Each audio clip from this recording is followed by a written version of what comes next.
what would be your biggest tip? My biggest tip is to do something for your mind, body, and spirit daily, because that in and of itself is replenishing you, rejuvenating you, and bringing in that mindfulness that is going to help you to be present and to take time for yourself, to prioritize yourself, and to feel like yourself as you move through your day. Because when you don't do that and you run on fumes, we can only do that for so long. And so it has been non-negotiable since I had my son and went back to my training. Like every day I get on my mat is not negotiable. And, every day I meditate. Welcome to the Awakened Mumma podcast. I'm your host, Crystal Rose, and today's guest is Ashley Holmes, a holistic fertility coach, yoga and meditation teacher, and advocate for mind-body wellness. With a nurturing approach, she empowers women on their fertility journey to overcome mental barriers, embrace self-love, and cultivate unwavering confidence. Ashley integrates Ayurvedic principles,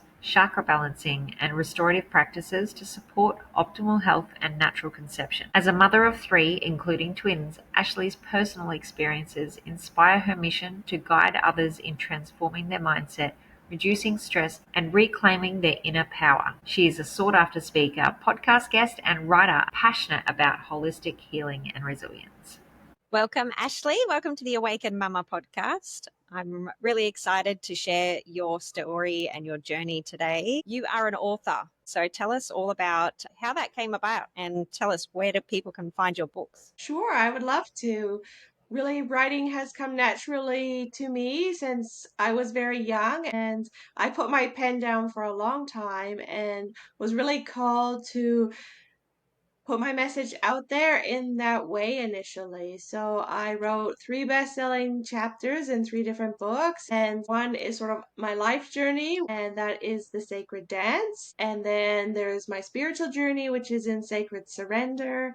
And then there is my fertility journey, which you can find in Nourished. And so each one really came from a different space and place, but I've kind of put my pen down since then because it's really like that's what needed to come out, but it needed to go through these other pieces before that was put out into the world. And so it really was my journey, my own experience of infertility and, quote unquote, doing it the hard way and finding the easy way and the way that felt good in mind, body, and spirit. And so it's really what brought me to do what I do now and why I wanted to put this out into the world in as many ways as possible, because some people listen to podcasts, some people like to pick up a book, and so these books can all be found on Amazon. Perfect. Well done. And so you mentioned your journey. I think that's really important for people to hear your story. And so if you wouldn't mind sharing what brought you to what you do now. I thought that it would be quote unquote easy, like most of us. And so I was in my late 20s and in denial that this wasn't happening naturally, that this was taking a long time, and did go down the route of using a fertility clinic, but also went in thinking, this is going to end up in happiness or heartbreak. And I did walk away with twins. I was very blessed. But at the same time, it took a mental and emotional toll on me that I didn't feel supported throughout, and it was not a road I was willing to go down or put myself through again. And so I walked away with unexplained infertility and no answers really from the doctors, and not thinking that I could conceive any more children on my own. And that simply wasn't the truth. When my twins were quite young, I landed on my yoga mat and began embodying these holistic practices and teachings. It really transformed me and my way of life and my state of being, and allowed me to conceive naturally and easily and quickly and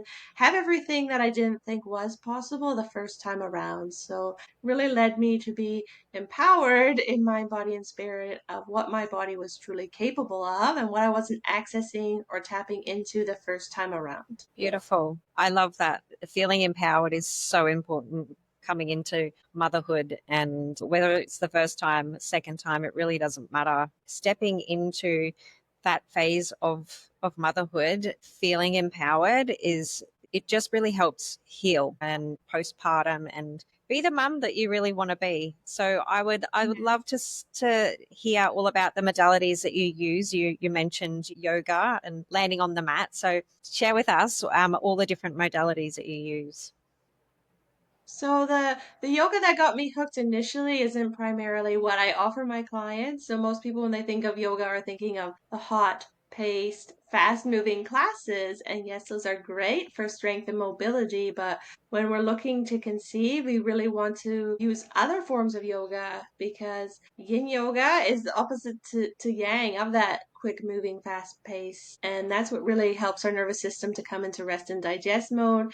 That's what helps us to be able to come out of fight or flight mode and to find stillness, to get into the issues in our tissues, to sit in discomfort and breathe into that, because that helps us navigate obstacles when we're off of our mat and in our everyday life. And so we begin to sort of train ourselves and practice these things and embody these and get better at them and become really whole and return to our wholeness, because often that can become chipped away at over time, especially the longer that you've been on this road. And so I also offer restorative yoga because it is just so healing and you simply allow the body to have deep rest. And so that is so important because we're always doing, and we think that the only way that we can conceive is by doing more and ticking the boxes, and everything has to be perfect and everything has to be aligned. Yes, alignment is important, but there are different energetics that we can bring to our fertility journey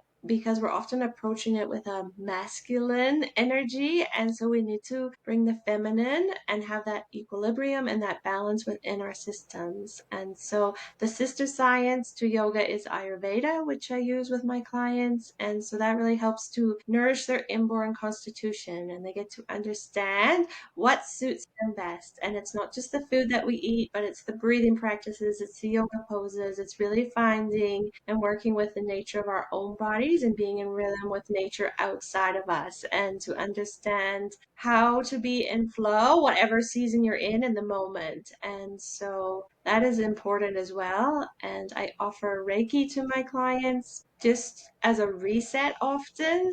You know, if their period has come that month, then to start anew, to really clear, heal, sort of cleanse, purify, and sort of let that go and then start afresh. And it's really just an opportunity for them to receive. And I do a lot of meditations, a lot of chakra balancing, and really bring what is in the subconscious mind to the conscious, because that's where we can shift things and change things. But everything is there, but sometimes it takes time for us to be able to access those places within us that perhaps need a bit of deeper healing or need looking into. And so it is not a quick fix, it's not a band-aid solution, but it is something that serves you not only on your fertility journey, but for your life journey. And to have this knowledge and wisdom to help you live your best, full, and vibrant life. And so I feel like it has been my blessing. You know, this has changed me in the trajectory of my life, and I'm thankful for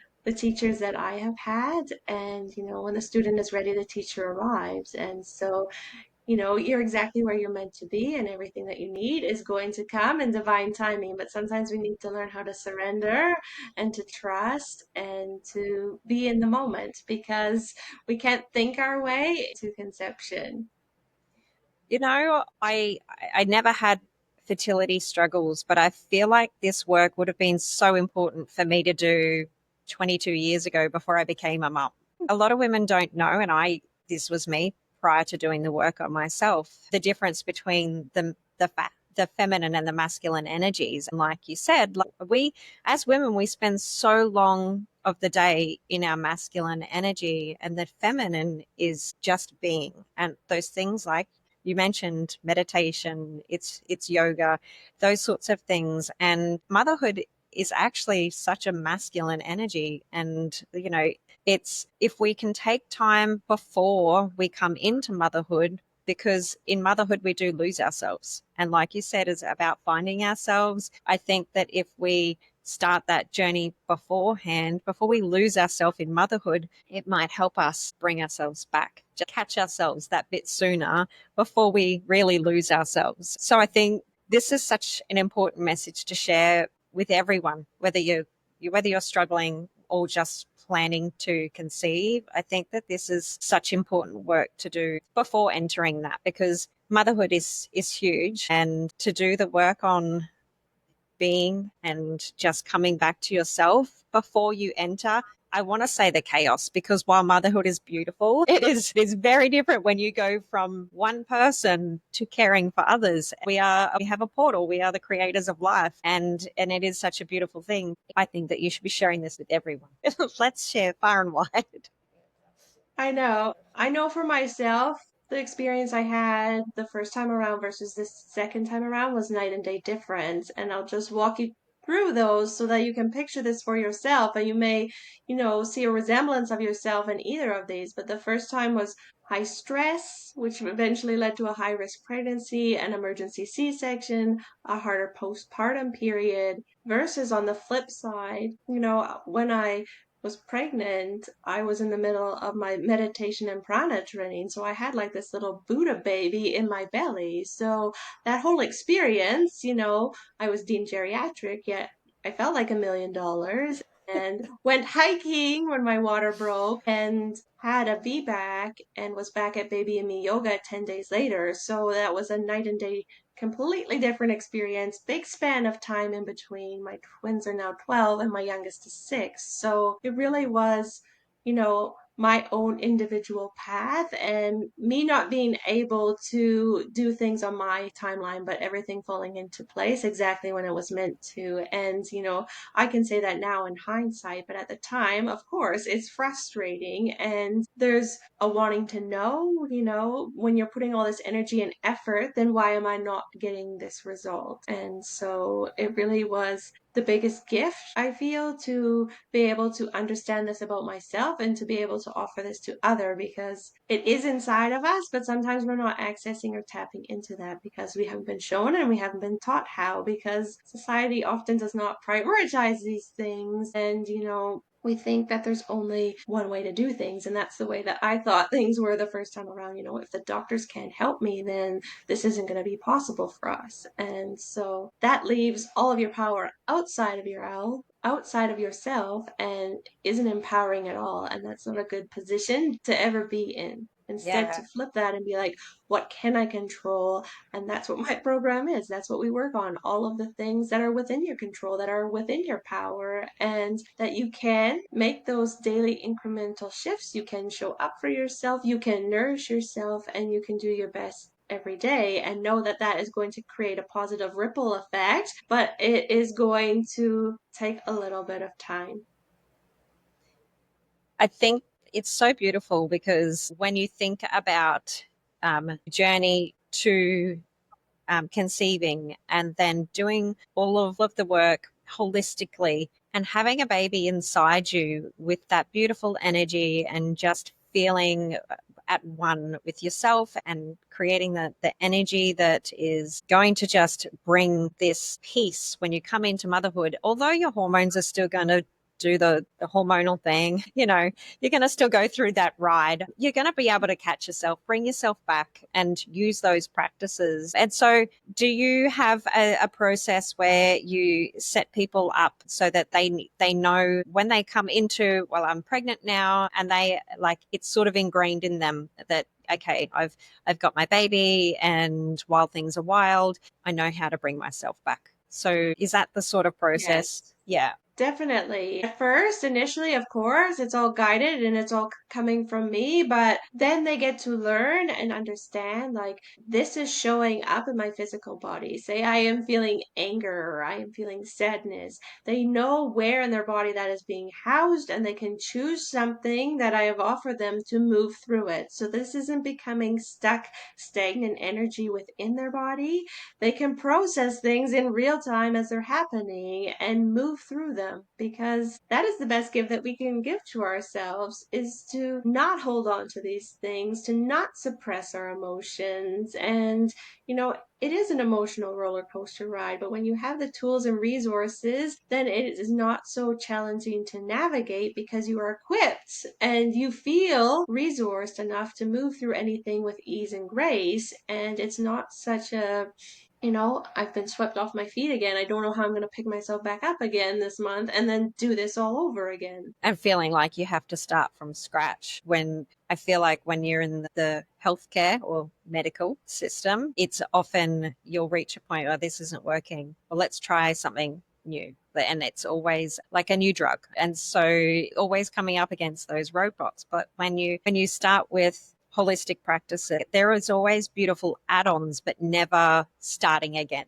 if that makes sense. No. Yeah. And there's only positive benefits and there's zero side effects for what I offer. And so this leaves everybody, no matter where they're at, feeling better when then they have initially come to me. And so that is a win right there from the start, from the get-go, that yay, like I'm doing this for me, I'm showing up for me. And often as women, we haven't learned to do this either, and we're not very good at it. And we need to be able to learn this, hopefully before our children come, because we cannot pour from an empty cup and we cannot put ourselves last. Because I did that with my twins, I was like, they're here, and I would do everything under the sun for them and have nothing left at the end of the day to give to myself. And so that is a learning curve as well, that we cannot do that for an extended period of time. And that's how I landed on my initial $5 karma yoga class, was my me time. And that's what got me hooked. And it was the best thing ever. I love talking to other twin mums.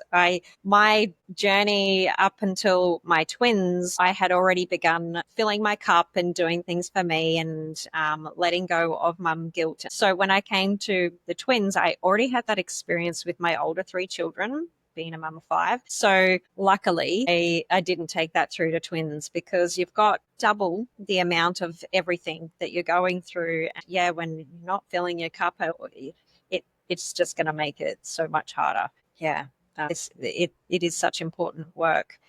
On that note, I would love to hear a story that you would like to share with us, on someone who has gone through the journey with you, and what sort of modalities that you used with her and the results. So everything that I just spoke to is what I use with all my clients, but it also is tailored to their experience. So for my client that had failed IVF, she came to me because she was feeling, very defeated, very deflated, and just wanting really to reset. And in doing so and working together for 5 months, when she went back for her, she only had 2 eggs left. And so was really kind of feeling the crunch and really feeling like, she wanted to do everything humanly possible for this to happen. And she is pregnant. So that is the best news ever, because when and you work with someone, this is an intimate, close space. And so when you can see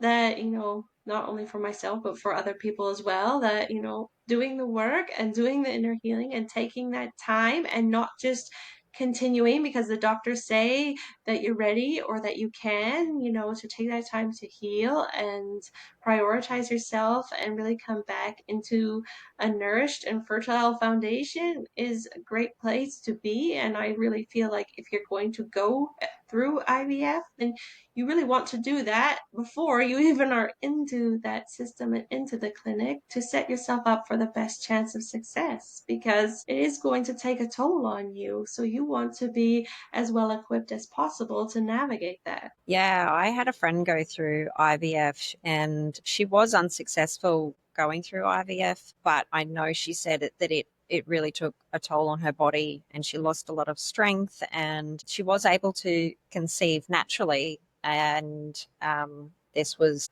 it was not a planned, although very, very welcomed baby, because she had thought that she wasn't going to be able to have babies. I love that this can be something that is a much more cost-effective approach to try, I think, rather than going through something first that's going to tax your body. If you start with a more natural approach, then would be far more gentler on your body coming into that period where postpartum, you have to heal your body then. And I imagine going through that, like, I'm not sure what your experience was with IVF, but you notice a difference between the healing. Was it a lot harder on your body with the holistic side versus just IVF? Like, did you feel a difference in being able to heal?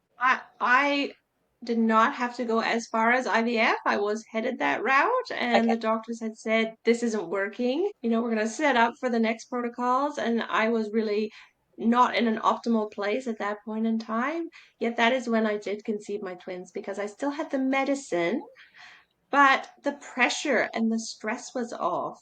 And so we Yeah. weren't there yet, but it matters so much. But when you are under that stress and that pressure to make this happen, and this is our fertile window, and it doesn't help you to be embodied, to be in the moment, to be connected with your partner because you're so busy and consumed with tunnel vision of, I just want the baby, I just want to be pregnant, I want this to work. And so it is so important to be able to have tools and resources for yourself so that you can breathe and you can be present and it doesn't become all consuming in all areas of your life because it absolutely can. Yeah.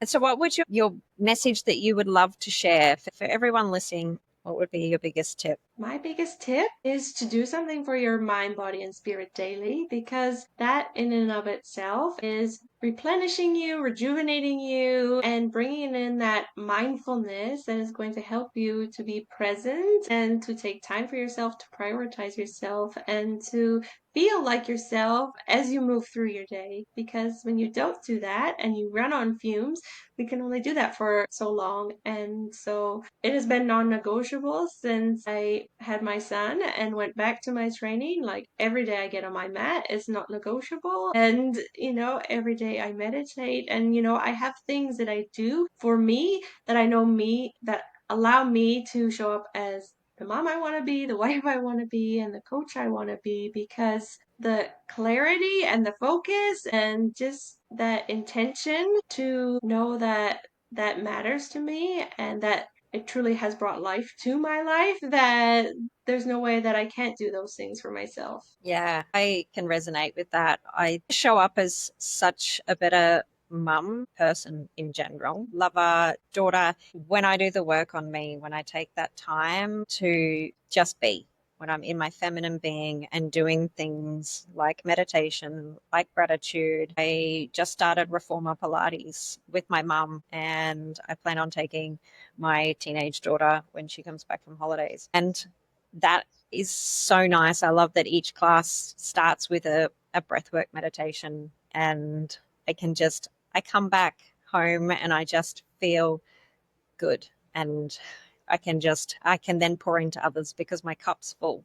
And I know that prior to doing the work 7.5 years ago, when my cup was empty and I was burnt out, it's just like a hamster wheel, just running around in circles, just on repeat, giving to everyone else. I definitely come from a better place showing up, having done the work on me. And you can respond better instead of react. And there's Yes, so many benefits. absolutely. I think that it's really just taking that time will allow you to take that pause instead of when you're triggered, just automatically coming from a place of reaction. And so it allows you to just be able to breathe and to not take anything so personally either. I believe that, you know, it allows you to see yourself and other people as well as other people in yourself and to just know that, you know, your thoughts, your words, and your actions, they do matter. And I think that we need to be very mindful of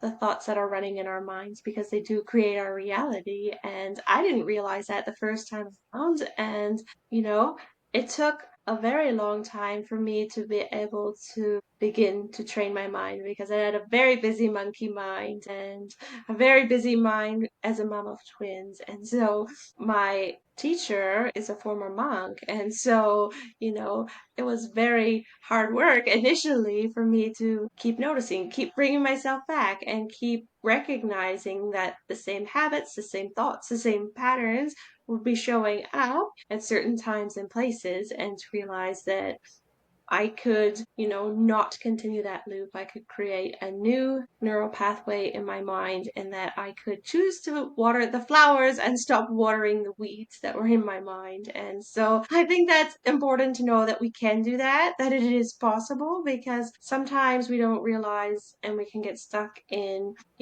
this isn't happening for me. Everybody else gets pregnant and I don't. And, to look outward instead of inward and realize that we can take charge and really learn how to master our mindset. Yeah, that's so important. Comparison really is the thief of joy, isn't it? And when we can just Yes. focus on ourselves and our journey and what's meant to be for us, it really does start to lay down the foundation to be able to create the life that we do want, rather than focusing so much on what others have and our lack. Because while we're focusing on our lack, that's exactly what we're going to have, because we're creating Yeah. that. So, yeah, I think that so many women can really learn and take these tips before they enter motherhood. But for those mums who, I'm already there, is it too late? I feel like there's so much they can learn from this, because while there's a lot of mums who may struggle with support, not everyone has a village to help with time for the kids to be able to have time for themselves. And while I'm really lucky that I do, I know that there are things that we can do. And whether it is yoga, when I used to do workouts when my three were little, and I have this photo of my oldest two and then my middle child, and she was like 1. And they're all on a yoga mat and they're wearing like sweatbands. They're all, because they were all just imitating me, and they're all in this pose. And it was just so beautiful. I had to capture it, because they will imitate you. They will. And so if it's something like you want to sit down and do a yoga session, bring the kids along for a ride, have them over beside you, just give yourself a little space. And if it's something like gratitude, you can still do those sorts of things, journaling. They can mimic you, and you can have their pencils out. Or, I mean, my twins love to eat it's like when you tell your kids to eat the rainbow, like they do, but it's pencils. So sometimes they're so great and they will draw, and other times I'll just be like, no.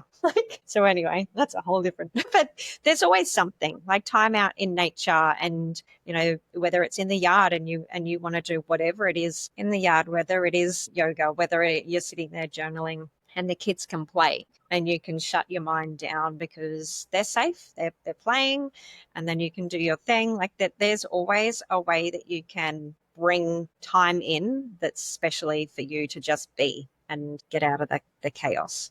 I think so often, and one of the biggest lessons I learned was, it's not that you want to avoid the chaos, but how can you find calm within you regardless of the chaos? And so I just went to India recently to see my guru, and it is the noisiest, dirtiest place I've ever been to. It's just so not like Canada. But yet I was the most peaceful and calm and present, at the foothills of the Himalayas by the Ganges River. And so, a complete contrast of, life outside and then life down by the river. But, it's all possible. But then how can you take that when you walk outside of the resort?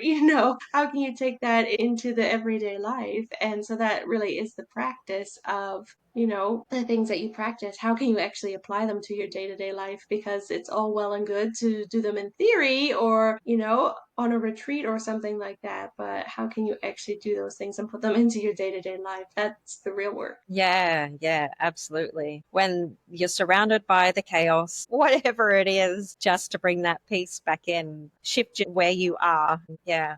What can you do from there? Definitely. It's always a great idea to shift where you are if where you are isn't creating harmony within you, right?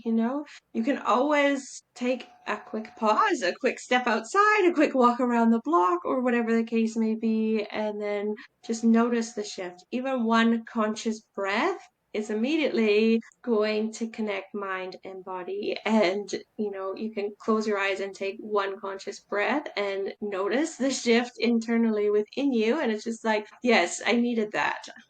I've been teaching my twins heart open stretches. And so when we get down on the beach or if we're just outside grounding, and teaching them arms open and looking up so that your heart is fully open and you're stretched out. You can't feel bad when your heart is open.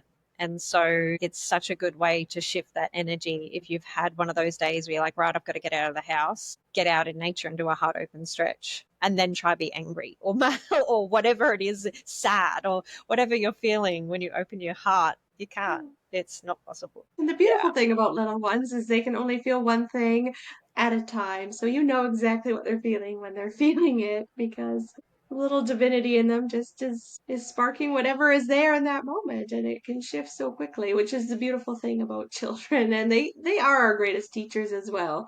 They have so much that can truly help us to look at ourselves and see what shifts and changes need to be made. And they're also a reflection of what's going on within us too, because when we're happy, everybody's happy. And so if we're feeling frustrated or whatever it is, then, and you're looking at them and you're like, oh my God, they're obviously feeling it. They're feeling frustrated. Like everyone needs a shift because you're out of alignment. Everyone's going to be out of alignment. So yeah, it's work that you do for everybody so that everybody in the house can feel at peace. Definitely, definitely. It doesn't have to be said, energy doesn't lie. Yeah.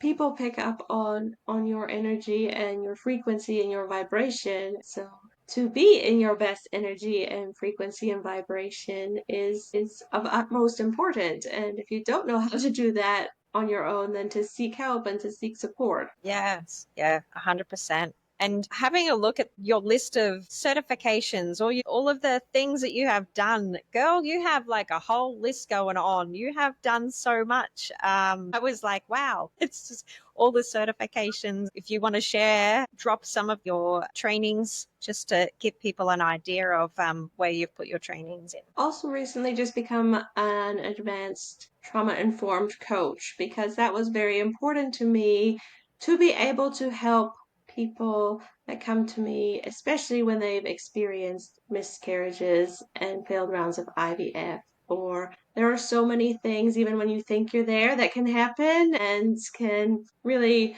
even take you back before square one. And so I think it was important for me to be able to offer that to people, because there's so much healing, and to also be able to help couples if they choose to, if they've been through something hard, that they can have someone to talk to and to work through it as a couple. Because primarily I just work with the women when I'm doing my coaching program, but I also, you're in this together. So I want to be able to offer that support so that, you can navigate that, and that it doesn't deter you from continuing, but also that it isn't just sort of shoved under the rug and, you just carry on and continue and haven't really healed or grieved or done what you needed to do before proceeding. So I have done a lot of teacher yoga trainings. I have 500 hours, and so I I love all forms of yoga, and I can teach any of them except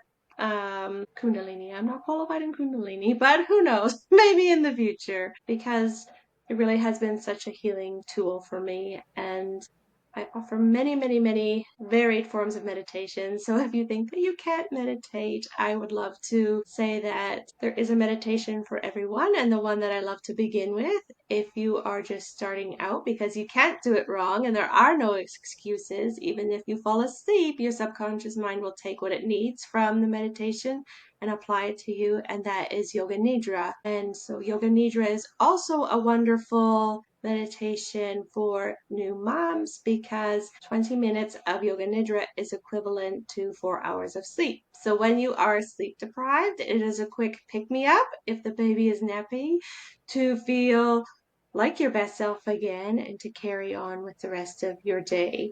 And so, because that's probably going to happen. Let's be honest, sleep deprivation is it's guaranteed. It is guaranteed.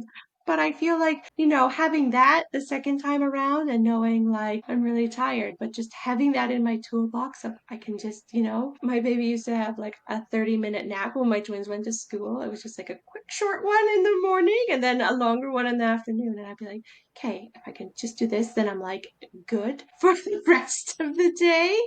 And just like 20 minutes. And then I'm like, I feel like a real human being because I'd been up in the night and whatever. And so it was just like, hey, just a reset to feel like a human being again because, you can feel like you're in a bit of a fog when when you're navigating motherhood. Yeah. Well, our brain literally does change shape after giving birth. So brain fog's 100%. Yeah. And so you mentioned for people who I know I've people have said to me, oh, I can't meditate. So I hear you. I hear it all the time, and that's why I said it and phrased it like that because Yeah. For me, I work better with guided meditations than on my own because I love when I'm listening to a meditation and they go, and now if your mind has wandered, I'm like, how did you know what? It's always like they're always. talking to me. Yeah, did bring it back. Okay, I get better at it the more that I do, and then I'll stop for a bit, and then I'm like, oh God, need to get back into meditation, and I don't have to. I find I have to catch myself a lot less. The more you do it, the better you get at it. But guided meditations for me, I love listening to someone with whether it's positive affirmations, whether it's a manifestation, like no matter what it is, I love all different types of guided meditations. And I noticed you have a freebie for people, so they can come. Where can they find your little freebies and your platforms? Yes, I would love to. This is a meditation, a chakra balancing meditation, and this is the best way I believe that you can start your day is to do this meditation. And it works from all of your 7 chakras from the root all the way to the crown, and it's just going to balance and align all of you. And so that can be found on my website. I'm sure it will be linked below in the show notes. And it is one of my favorite ones because it really is. And I also believe like meditation doesn't take time, it gives you time, right? So Yeah. also when you begin to do this, initially you sit down for 10 minutes and meditate, but then you begin to live a more meditative lifestyle and you begin to embody that more frequently when you're not doing it, right? And so it just allows you to feel more peaceful and centered and to know when things are out of alignment and how to bring them back into balance when you're not in that state and place. Yeah. And I feel like there's no excuse. I mean, we're all busy. I hate that word, but we like lives are full and I get that. But I've even put a guided meditation on the TV and there's always a visual of what it is because I'll choose something that's on YouTube and then the twins are happy to see it because it's calming, it's relaxing, and that gives me 5 to 10, whatever, however long it goes, 4 minutes. And the twins are, I mean, they're nearly 3, and they can peacefully sit, and I don't have to worry. There's always a way to be able to catch just 10 minutes. Definitely. I believe, and I didn't do it for the longest time, but that has been the biggest game changer for me, has been to start my day with meditation and to take that energy into the rest of my day. And it is just unbelievable what has come from that to give myself that space and that time and that intention to move from that state and place versus being dragged out of bed by mom, because that's what used to happen all the time. And then I would feel rushed and I would feel behind and so many things to do and just go, go, go, go, go. And then, leave it till the end of the day. And at the end of the day, the capacity to be able to meditate in the way that you wish is not there. So it's not that you can, but it just kind of becomes that much harder to be present and Yeah. to be there fully, because often your energy has dissipated throughout Yeah. the day and then you're just showing up with what's left. Whereas if you prime your day in that way, then you can still be, I mean, it's almost 10 o'clock at night in Canada. You can still be, at your best. Yeah. And it's got, I've been there. I've tried to do a meditation at the end of the day and it has not worked for me. It was kind of like I had one foot in and one foot out. Like that's kind of how I would explain my energy was I just couldn't really let go. And yeah, I think that it's so important. Not only mornings, I love to do gratitude because as women, we create our hormones for the day. And like you said, with your mum waking up and then it's go, go, go. So then we're telling our bodies we're in fight or flight to create that stress hormone. We set ourselves up for stress for the day. So that's kind of not, and that's a lot of women. That's, it's get up, get ready for work, get the kids to school. Like it's rush, rush, rush, rush, go, go, go. And now our hormones, they're going to be out of whack. And so just taking that moment, getting up 10 minutes early, whatever it needs to be done. So yeah, for women who are having to get up and go to work or their busy schedule, then waking up that little bit earlier and having a meditation, I think that it's just going to make such a difference. I promise it absolutely will, because I resisted it for the longest time because I was just like, I don't want to get up any early. I get up early enough, I need that extra bit of time, but not actually realizing until it was undeniable how beneficial it was for me to do that for myself and to set myself up for success that way and to know that. And it doesn't always happen, if kids are up in the night or someone's hurt or someone's sick or whatever the case may be, but then it happens as soon as it possibly can in the day, as early as possible. That little bit of extra sleep is not going to make that much difference in the overall scheme of things. Like go to bed 10 minutes earlier. The benefits are going to far outweigh, getting that little bit extra of a sleep because you can still go to bed earlier. So,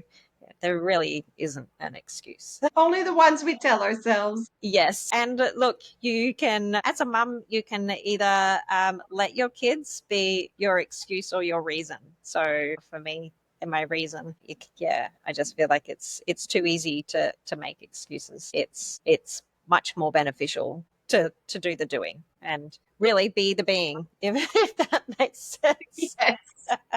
It's my kids really were the reason I birthed my business because, it was during the pandemic and I would look at my son and I was like, you wouldn't be here. Like, you would not be here if I had not been through and experienced everything that I have been through. So I need to share this with people and people need this and people can use this and this is going out into the world and it's time to go online because the whole world was online. So it was sort of a now or never moment. I love that. I started my health journey for my kids too. And it's just had such a flow on effect. Like the deep dive rabbit hole of health has really become such a holistic approach to how it started. And I'm forever grateful that I had my kids to be my reason, my excuse to start. It's never too late to start. It really, Yeah. it isn't just to take that first step. It is never too late to say yes to yourself and to take that first initial step. Yeah.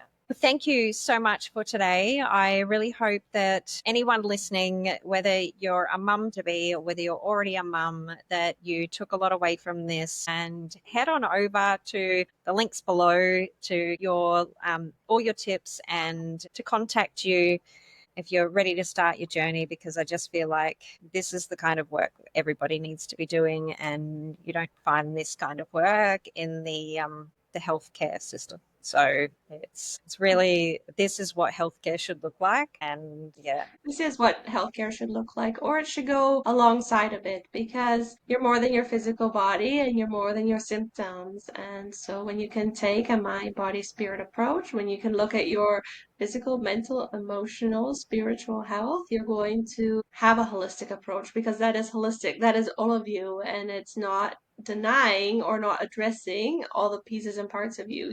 All of you is welcome and all of you is whole. And if you've forgotten that or you don't feel that, then it's time to remember it. Beautiful message. I love that.